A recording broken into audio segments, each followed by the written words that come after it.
mothers can leave their small-age children. Sharing household responsibility among partners. It implies education and combating stereotypes, of course, but it can be supported by measures such as mandatory paternal leave and other ways made an extraordinary plea in favor of paid leaves here at the UN on March 8.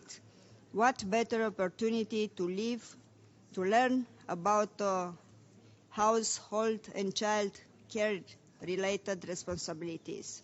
Thank you. ありがとうございました。それでは次、マダガスカルをお願いいたします。マダガスカル、please.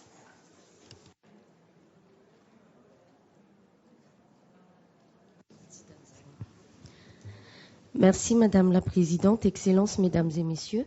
Le présent débat ministériel vise à réaffirmer et à renforcer l'engagement politique en faveur de la réalisation de l'égalité des sexes et de l'autonomisation des femmes et des filles, ainsi que de leurs droits fondamentaux. Pour nous, c'est une noble initiative qui ne doit pas rester au stade des bonnes intentions et des théories, mais qui doit être mise en œuvre au bénéfice du plus grand nombre. Comment l'appliquer ?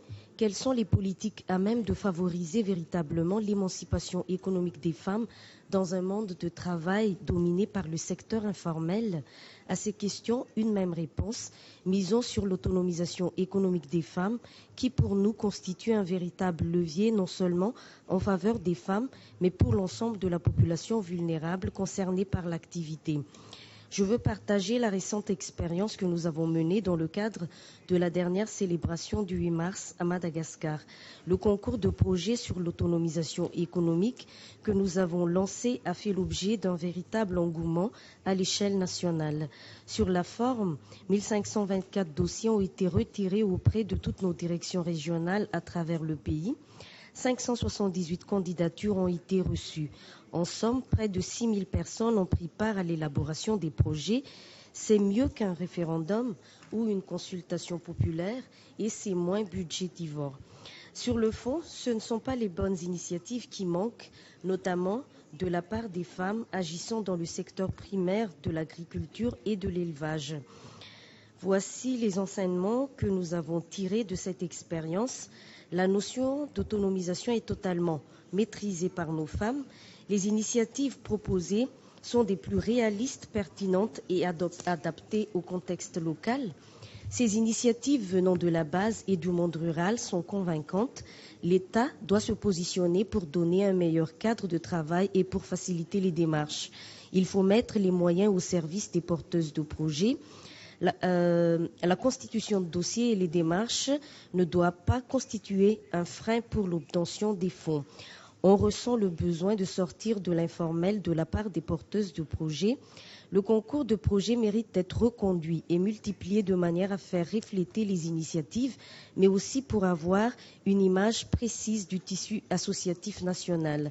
Œuvrons ensemble pour faciliter l'accès aux fonds d'investissement et d'équipement par les porteuses de projets. Au titre des autres initiatives du gouvernement, nous citerons le sous-programme portant sur le renforcement de capacité des femmes en termes d'agrobusiness, d'entrepreneuriat agricole et de développement de chaînes de valeur dans le programme national d'investissement agricole. Les femmes ont un rôle primordial à jouer dans le cadre de la mise en œuvre des programmes d'action de conquête des marchés de la SADC, du COMESA ou encore de la COI. Un projet de loi cadre pour l'égalité hommes-femmes est en gestation à Madagascar. Je vous remercie.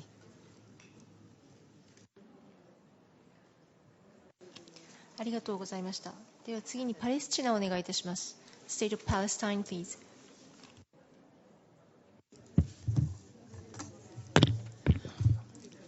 شكرا سيد الرئيس. سيداتي وسادتي، نتحدث عن الاقتصاد غير المنظم أو غير الرسمي أو المخفي الباطني أو السوق السوداء.